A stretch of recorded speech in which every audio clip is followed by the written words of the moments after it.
If you work in superannuation, you've probably noticed something puzzling. We have a regulatory framework that requires addressing longevity risk. We have innovative lifetime income products and more becoming available. And we've got members who desperately need protection against outliving their savings. And yet adoption remains incredibly low. The Orford Foundation wants to understand what's really happening, not what we assume is happening, but what the evidence tells us. I commissioned Simon Russell from Behavioural Finance Australia to dig into this question. Simon brings a unique perspective to this challenge.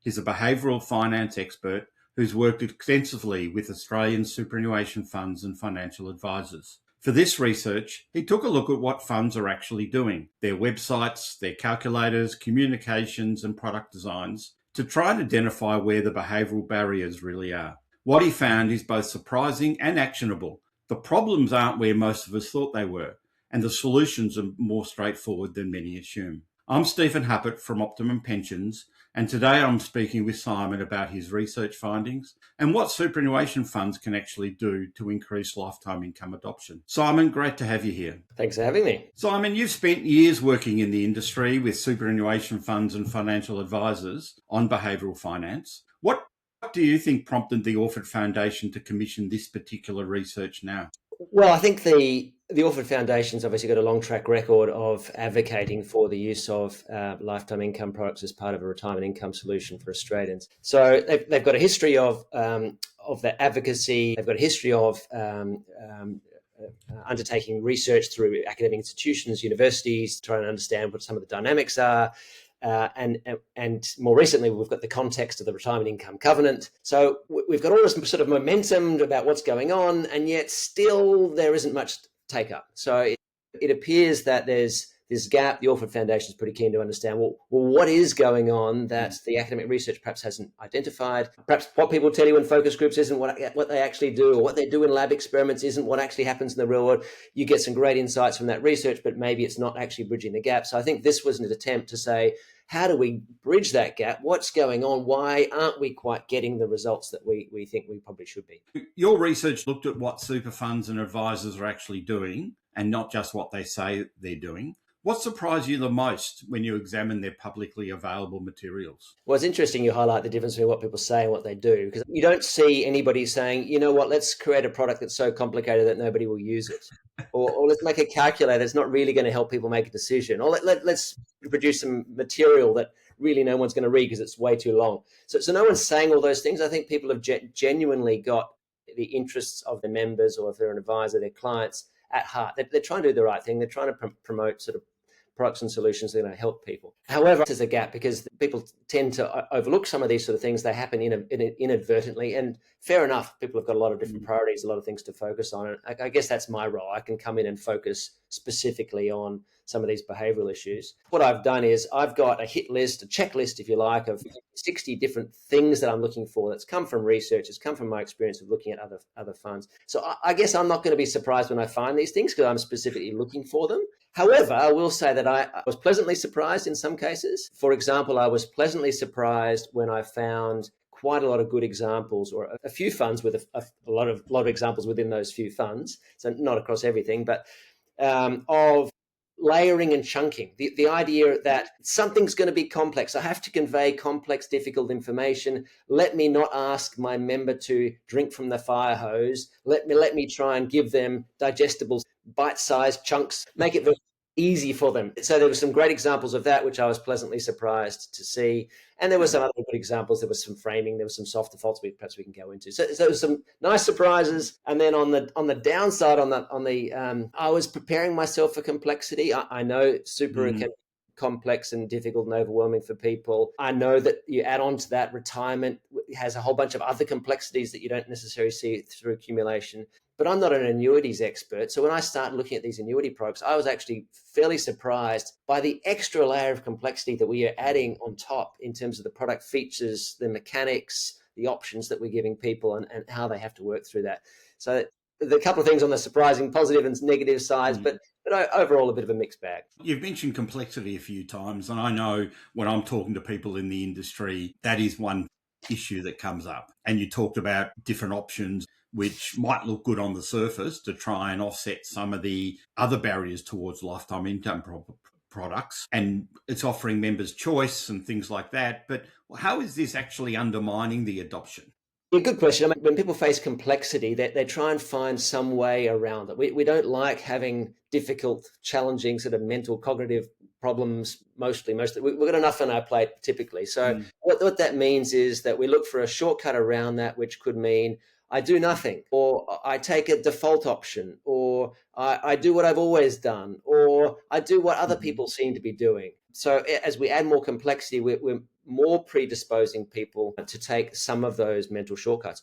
And if you take a step back and say, let's look at the super industry, well, we have people who go, choosing a fund's too hard, I'm going with my default fund. In my default fund, choosing an investment's too hard, I'm going with the default investment option. What about insurance? Gosh, that's too hard. I'm going with the default insurance arrangement. Contributions? Don't know about that. I'll just take my employer. So we're already taking all these sort of default easy options through accumulation, and then we're hitting this retirement phase where it's actually getting more and more complex. And the problem that I guess we've got from a lifetime annuities perspective is all of those mental shortcuts, I don't do anything, I do what I've always done, I take the default, they all tend to predispose people to either staying in accumulation, not even switching into pension mode to start with, or to taking an account-based pension, which is just sort of seen as the default option. So adding more complexity is potentially trying to, as you say, counter some of those problems that we know about lifetime annuities, and yet can then lead us back down to a path of people doing the opposite. I like that contrast between the accumulation phase where it's full of defaults, and then at the transition to retirement, we ask our members to make all these decisions. And to extend what you said about defaulting into an account-based pensions because that's what they offer, many members just default into the minimum drawdown because that's an easy option as well. In the report, you've used the term cognitive misers a couple of times. Could you explain this term a bit more and what it means for a superannuation fund and its members trying to make a retirement income decision? Yeah, so cognitive miser, I guess, is a way of expressing the sort of ideas that we've just touched on, which is that we try and reduce the amount of cognitive energy or cognitive resource, mental effort that's involved. And you've probably seen the stats that your brain is, 2% of your body mass, but takes up 20% of your energy. And from an evolutionary perspective, it makes sense that we try and reduce how much energy we're using so that, because it might be a while before we catch the next wildebeest.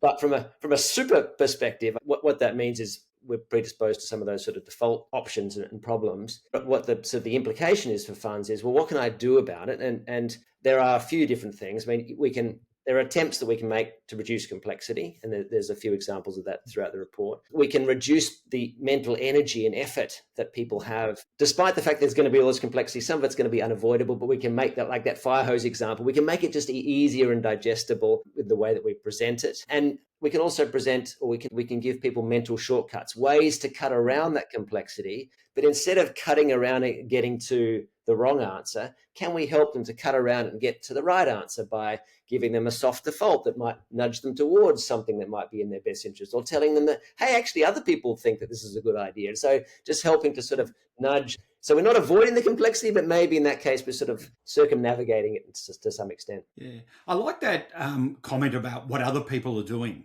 It's something that doesn't get talked about in the industry, but if I think about relating that to a mortgage is really complicated and most people wouldn't explain how it works in lots of detail. And yet no one thinks twice about a mortgage because my father had one and my friends have all got them. It's just accepted as what we do without trying to understand all the complexity that goes on behind it. So I like that idea of seeing what other people are doing as well.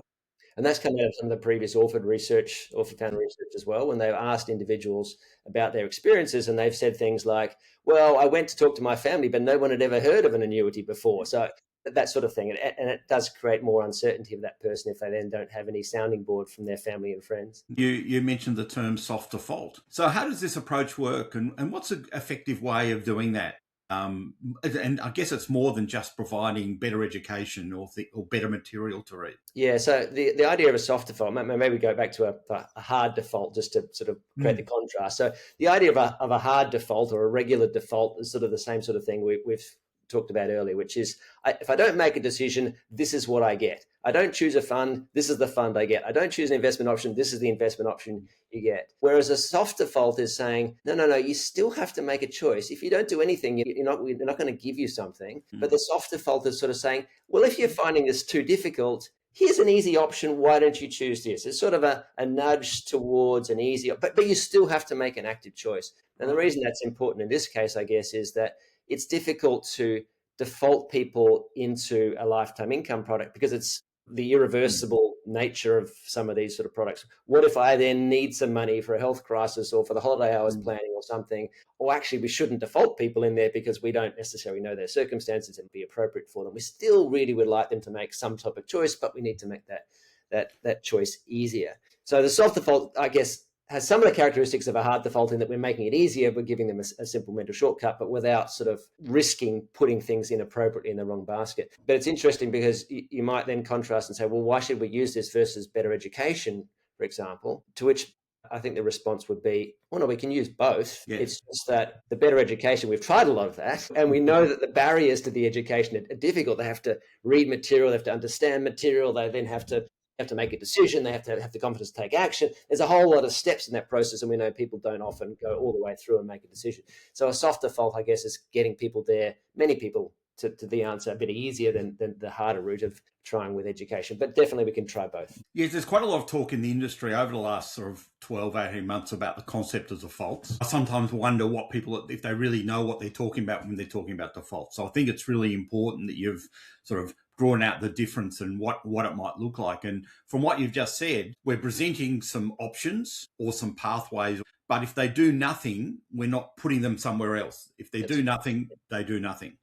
Yeah, exactly right. Yep. And you've contrasted soft defaults with something you've called smart soft defaults. So what's the difference there, and why does that matter for super funds with diverse memberships? The idea here is a soft default, as we just talked about, it is a sort of a rough recommendation. It's not an explicit recommendation, but a sort of an easy pathway.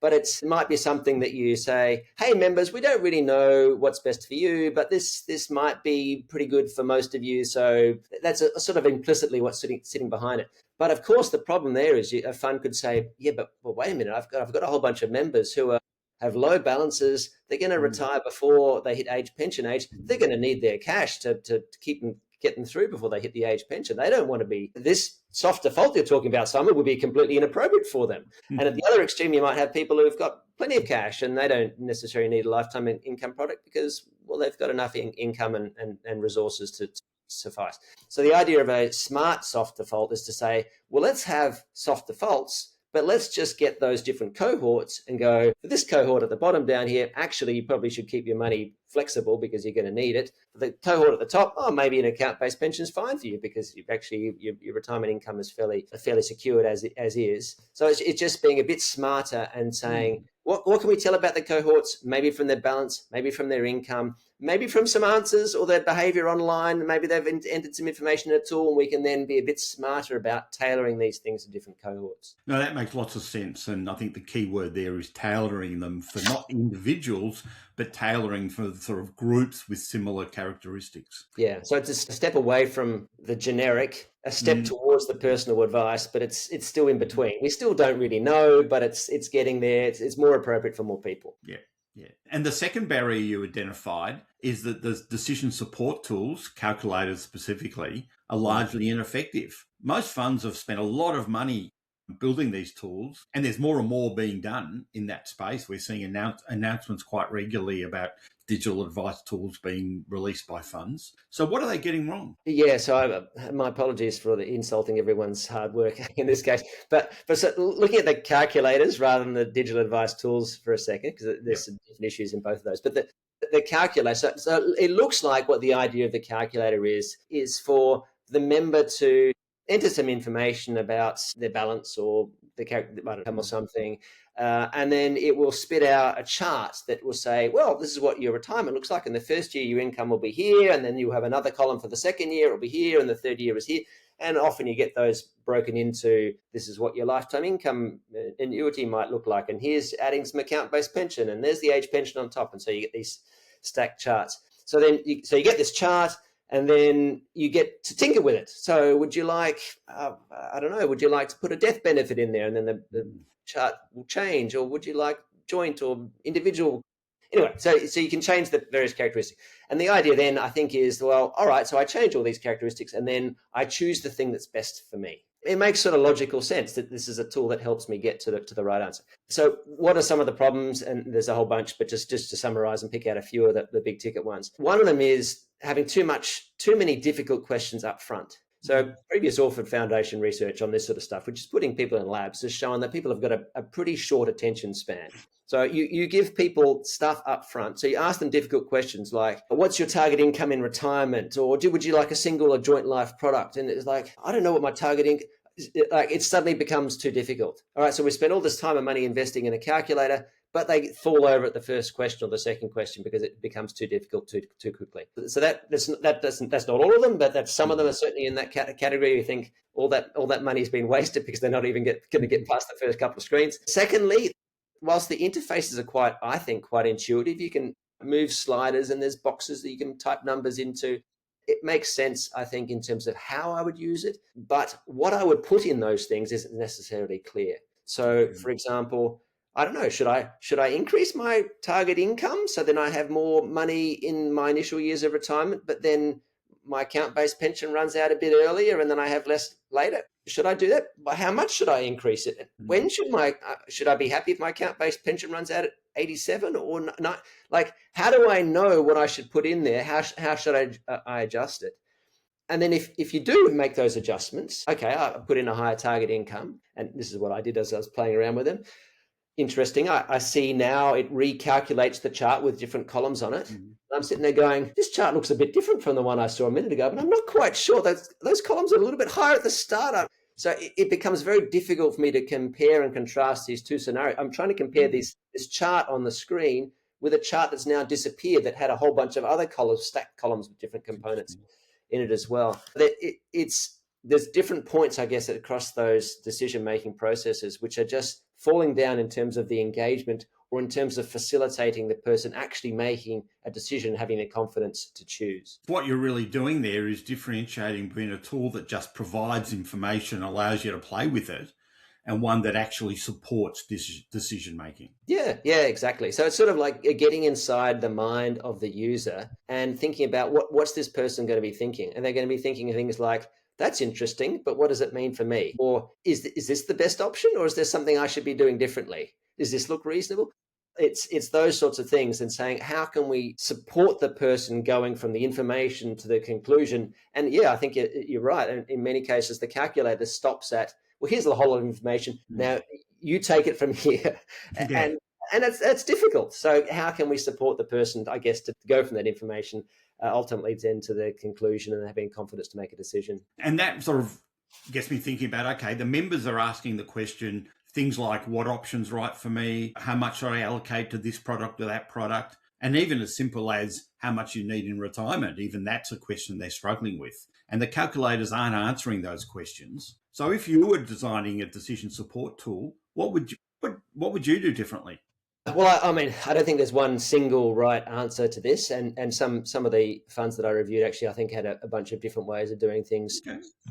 Reasonably effectively, but some ideas. So one that we've touched on already, that the idea of social norms. We know that people are often heavily influenced by what other people do. Can we give them some guidance to say, well, for example, I mean, I'm just plucking some numbers from the air, but most of our members feel comfortable with their account-based pension lasting until the age of 90. I mean, I just made that up. I'm not suggesting people would make up something and put it in the calculator, but if that's what their members are actually saying, then that's useful guidance for someone saying, I don't know, is 90 reasonable? Oh, actually, most other people think 90 is reasonable. We're not saying necessarily it's right for you, but at least we're helping you, giving you some guidance by giving you a social norm, for example. So social norms, simple heuristics, like you might want to set your income as high as possible so that your account-based pension doesn't run out before the age of 90. Oh, okay, now I know how to tinker with these settings over here. I'm going to keep the account-based pension and I'll change the numbers until it hits 90, and then that's sort of reasonable. Or maybe we can have an optimizer function which sort of says, I don't want to have to fill in all these boxes,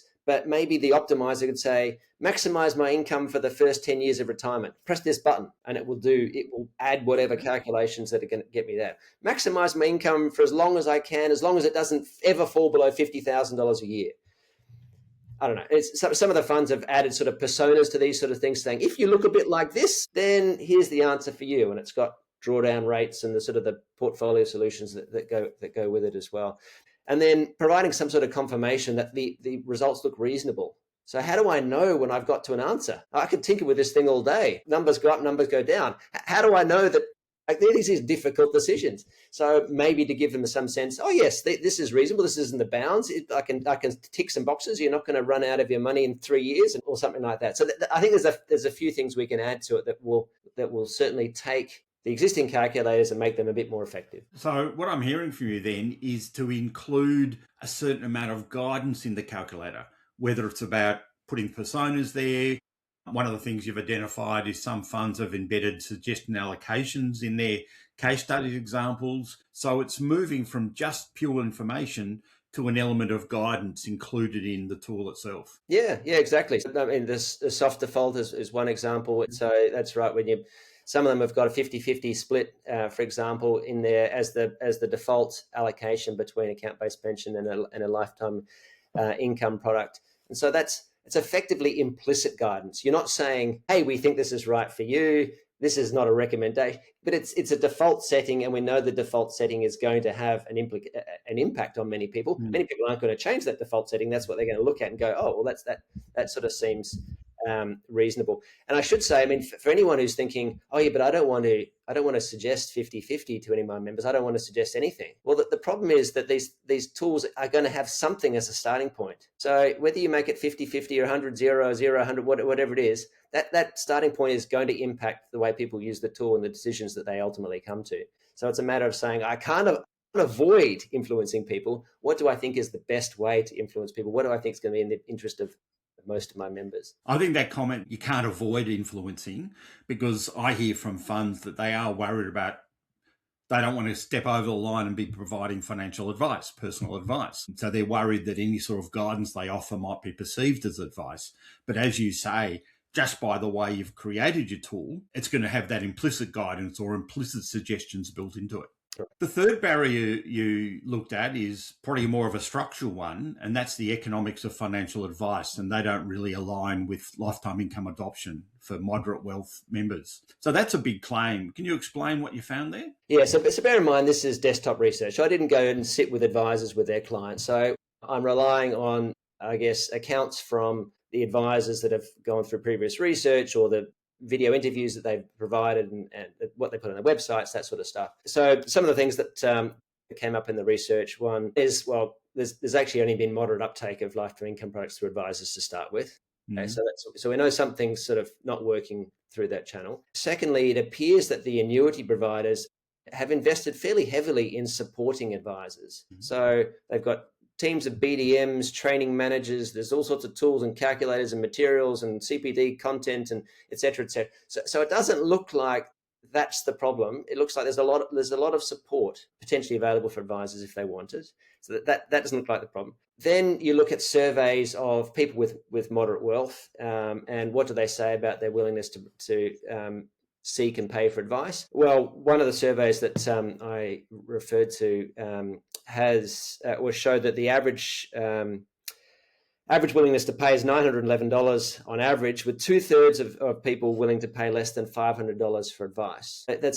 Those are low numbers, and contrast with the average that came out of the same research for the average fee charged by financial advisors for a new client of around $4,000. There's a massive gap between those two numbers. And then when you look at the advisors' processes, so again, coming out of some of the surveys and previous research and what they say on white papers and videos and the like, but what does their advice process look like? Well, it's understandably fairly detailed and involved, right? Mm. They're going into in-depth. There's a lot of client engagement. There's a lot of sort of understanding their budgets and their cash flows and working through options. So it's not an easy process. So understandably, their fees have to be reasonably high to justify all the effort that they're going to. And then if you look at the businesses themselves and go, well, what do the businesses look like that are doing this? Is there something special about them? And the businesses that were reviewed as part of the research were ones who were, I would say, much more heavily predisposed to providing lifetime annuity advice. So that they were people who had been quoted in the white papers that you might find on an annuity provider's website. So advisors who are talking about their business and how they talk to their clients. They are advisors who have already referred clients to annuity providers and have got clients who are using these products. They are advisors who have approached speakers at conferences and got themselves on lists because they're interested in the subject. So these are people who are, I'm looking at probably the pointy end of people who are most likely to be using annuities. And what did their businesses look like? They weren't sort of lifetime income specialists. They were often generalist, relatively small generalist advice businesses, or generalist businesses that had accounting, tax, a bit of financial. They typically weren't specialist individual advisors specializing in this area, and they weren't specialist businesses, and they weren't big businesses. So even if we were to pump a whole lot of resources into those businesses, it's not a big part of what they're doing. So there's a few different bits of data that all sort of seem to be pointing in the same direction, that said it's just economically doesn't make sense for the advisor to speak to these clients who are not willing to pay a sufficient fee. And that's how the way they've structured their businesses is to not prioritize it. That creates a real challenge, doesn't it? So we're saying that members, this middle moderate group, I've heard others talk about them as the missing middle, or however we want to describe them. Maybe it's about 250,000 to 750,000. I think the boundaries that people talk about there vary a bit, but they're the ones least likely to get the advice that they really need. So we've got a fundamental problem there. Any thoughts on how we might solve that? Yeah, with difficulty, I think, is the broad conclusion that I came to. I think that certainly there were some things that came out of the research, bearing in mind it was only desktop research, but that some of the things that came out were, one, potentially finding ways to lower the cost of engagement. So can we simplify aspects of the advice process? And so when you look at advisors going through detailed cash flow budgeting, for example, I did wonder whether we were chasing some spurious accuracy there, whether potentially we could simplify that by having an as for standard plus a couple of adjustments, or I don't know, something to try and simplify the process. Maybe we can have some more sort of one-to-many seminars that might reduce the engagement. Maybe at the margin we could reduce the cost of engagement a bit.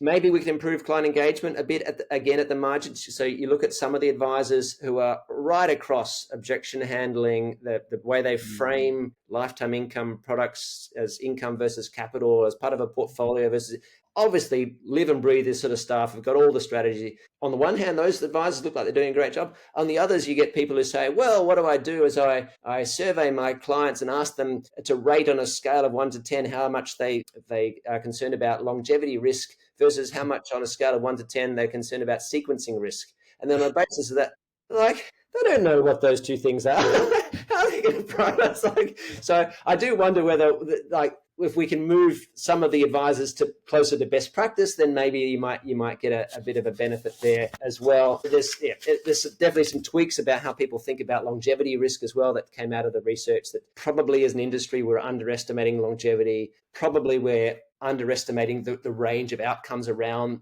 the mean, and perhaps we're presenting things with probabilistic, like requiring a high level of numeracy for people to understand. Maybe we could present some of those things better. So I think there's a few things we can do there, but still I think that gap is so wide. If we narrow it a little bit, we might have improved things, but it's still going to be a big problem. Sounds like a massive problem. The comments you made about longevity literacy, is what I like to call it, is a very real one that we need to be focusing on. One of the solutions you've talked about is developing a retirement income advice and guidance ecosystem based largely on general advice and digital tools. So could you explain a bit about how that might work in practice? Yeah, so the idea here is, as you say, it's the missing middle or something, that big group of people who are probably not going to be willing, most of them, to pay for full personal advice, and yet obviously have substantial advice needs around that point of retirement, thinking about their retirement income solutions. So the idea there was to say, well, what else can we provide in there? It's better than nothing, but maybe not quite as good as personal advice, but it's going to be something that they might be able to engage with at a price point that suits them. And so it could be online tools that mostly provide general advice and some guidance. Maybe there's some telephone support, maybe there's some videos, maybe there's some case studies, maybe there's a digital tool in there, but I think that the engagement there might be a bit difficult.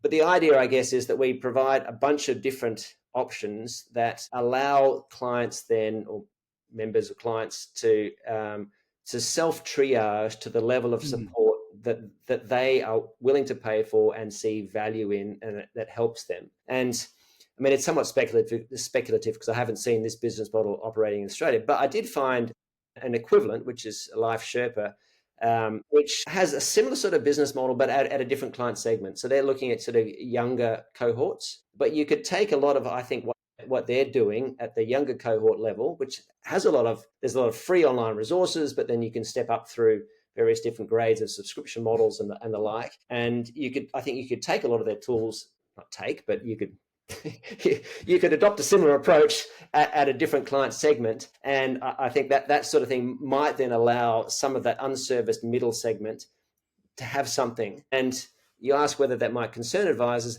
I don't think it should, because these are people. I mean, it's not like advisors haven't had an opportunity to service these people. They do. They currently do. But it's very difficult for advisors, given the constraints they have, given the advice process they have to go through, and given the client's lack of willingness to pay. So I don't think this is going to cannibalize advisors' clients really to any material extent. I think this is servicing a largely unserviced segment of the market. Yeah, that makes lots of sense. So you're talking about not replacing personal advice, but really complementing it for different member cohorts. Yeah, well, it's complementing it across a population level, because you'll get some people getting personal advice, and that's awesome. They're probably not going to go for a lifetime annuity because they've probably already got $5 million already. That's fine. But for the people in the middle who are going to probably get a part pension, and they're probably going to sort of that sort of segment, that's right. It's saying they're probably not going to get personal advice, but this is something that's not as good as personal advice, but it's a damn sight better than nothing. That's right. So, we've looked at those three barriers. And if I think about the common theme there, it's how do we make things easier? Super funds do face genuine complexity. They have to deal with all the regulatory requirements. They've got different member cohorts. They've got the fiduciary obligations. For funds that need to improve their retirement income offerings in the next 12 months, and they came to you for advice, where should they focus? Interesting question. I think that the problem here is that there's such a diversity of funds. So some of them are well down the track, pretty good client engagement materials. And for those, if they came to me, I go, well, there's probably a few small tweaks at least. If you look through the report, there's so many there's a few big ticket issues, but there's quite often smaller things as well. So if it's one of those funds, I go, oh, look, here's a bunch of smaller things that you probably could add to your calculator that's going to make people more able to use it, or tweak a product feature here to simplify it. I think for some, there'd be a bunch of small tweaks. For those who are perhaps a step back, who are maybe in the process of developing products in the early stages of rollout, of which there's several as well. So I think there's potentially bigger ticket things to do about how can we focus on reducing complexity. Let's have a look at those draft client engagement materials, make sure there's the guidance in there. Have you thought about the softer, let's go through that checklist and make sure all these things are covered as best we can. And then there's a rump of funds who understandably are perhaps not progressing at all. So maybe they've got younger members, and this is not really a priority for many of their members because they're all in sort of early mid accumulation phase. There's only a small number reaching retirement, or maybe they're retiring with a very small balance, or they tend to retire early. Understandably, funds perhaps in those circumstances haven't prioritized this. For those funds, maybe I'll be thinking, well, what can we do for the cohorts of your members that are different, for whom this sort of thing is actually important? So how can we be thinking more about those smart defaults? Can we get an easier, sort of cheaper outsourced solution that we can target for those groups, so that, whilst this might not be a priority for most of your members, how can we at least be servicing the cohorts that it is relevant for in a way that's appropriate for their needs? That's very useful suggestions, and having a checklist to run through to make sure they've thought about those things is really, really... Yeah, completely agree. You've also recommended integrating lifetime income into life cycle products rather than offering them as standalone options. So you're looking at a portfolio level integration and suggest that's more effective than member level choice. Why do you think that's the case? Well, there's some examples of people doing that already. I'm not advocating for one single solution for all funds here, I think, but there's definitely some benefits for that sort of life cycle approach. One is the default. It's effectively becomes a default. So we're getting some of those same dynamics that we already talked about in terms of it's if it's embedded in a product, the member might still have a choice about whether they want to retain that product or not. But the mechanics of the product are going to lead you down a path where some portion of your retirement for some member cohorts is going to end up in a lifetime income product, assuming that's appropriate for that member cohort. So I think it's partly sort of accessing that same sort of soft default type dynamic, but also I think it's also capturing one of the framing issues as well. We touched on framing earlier, and one of the ways that framing can change the way people perceive lifetime income products is if you frame things narrowly and just look at a lifetime income product, that can accentuate a bunch of the issues, like what happens to my capital if I die, for example. Mm-hmm. How much trust do I have in the annuity provider? Some of those sorts of things. Whereas if you look at it more broadly, you can say, well, what happens to my capital? Oh, don't worry. You've got all this money, other money in your account-based pension. You've got a bit of cash on the, no problem. You've got some flexibility there.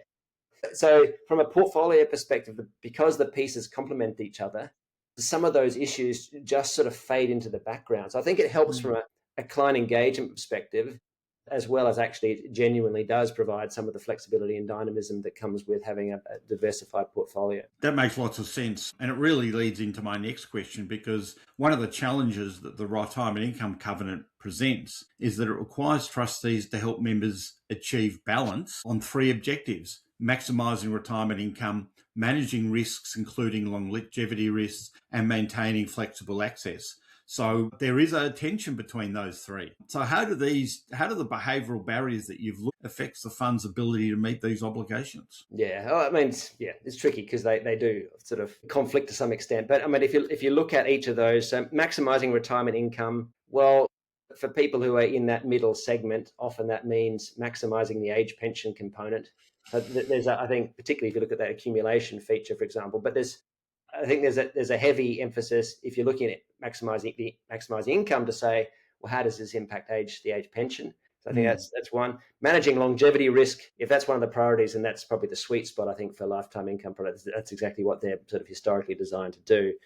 And the flexible access one, I think, is interesting because that typically has been the weakness of a lifetime income product, albeit there's some product features that will allow some flexible access.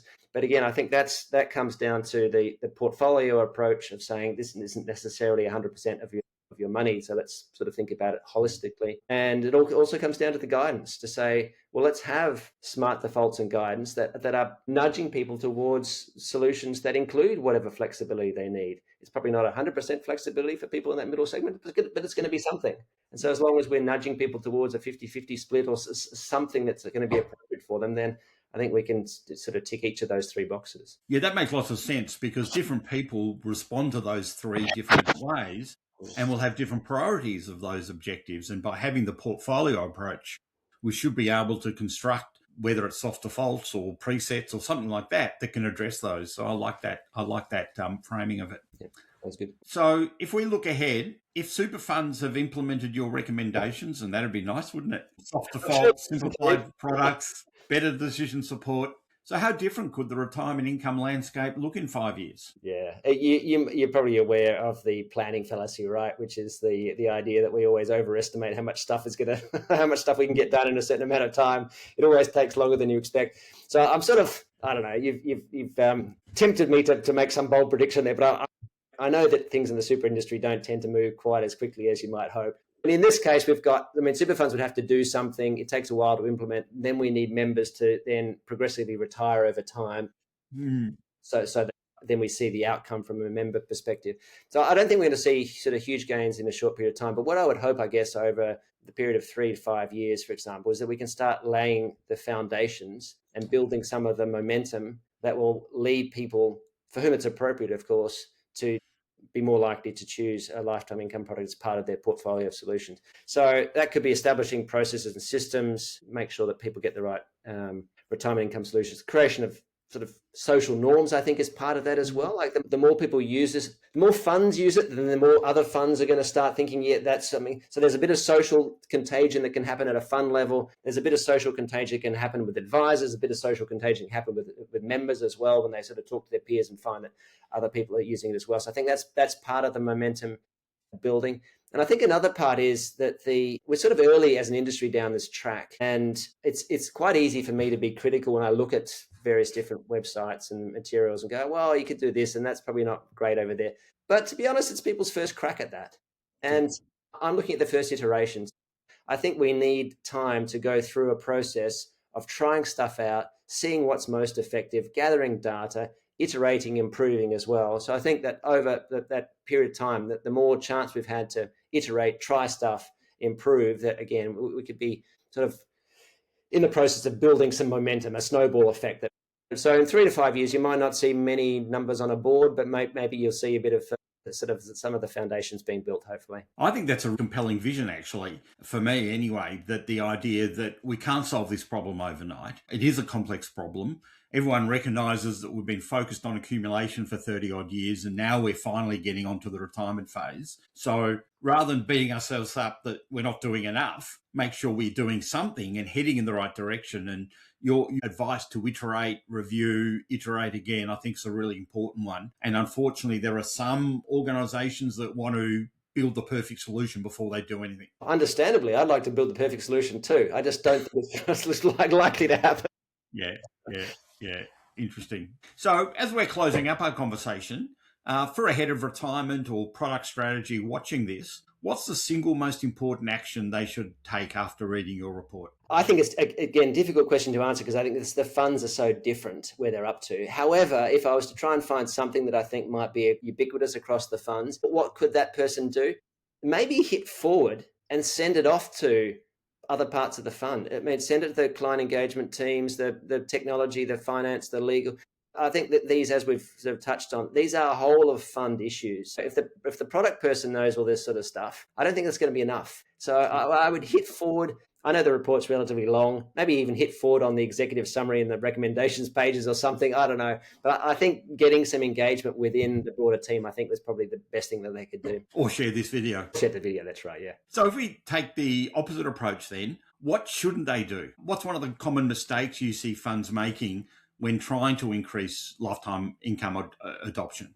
I think possibly it would be to focus on that sort of that rational, if you like, decision-making process, which is to say, why don't my members do this thing that I think they perhaps should be doing? Or it's because they don't understand. Well, if they don't understand, I need to give them more information to help them to understand. And there's probably some truth to that for some members, but I just wonder whether the bigger picture here is other things like the soft defaults, like the guidance, like the making comparisons easy, some of those other things, because we have tried a lot of education material. And yeah, I mean, it's going to have some success, but clearly not being successful enough. So I think the mistake to take would be to focus too heavily on that sort of rational, sort of educational, get them to understand process at the exclusion of those other things. Yeah, that makes lots of sense to me. Absolutely. So Simon, this has been great. I've really enjoyed the conversation. And what really strikes me most is how your research frames the entire challenge. And it is a big challenge with lots of parts. So rather than just trying to solve it from a product design point of view, we need to look at the broader behavioural design problem. And that's a crucial distinction. And the three barriers you've identified, complexity that overwhelms, tools that inform but don't guide, and an advice channel that can't scale to the members who need it most, these absolutely ring true. And the solutions you've outlined give super funds a practical roadmap forward.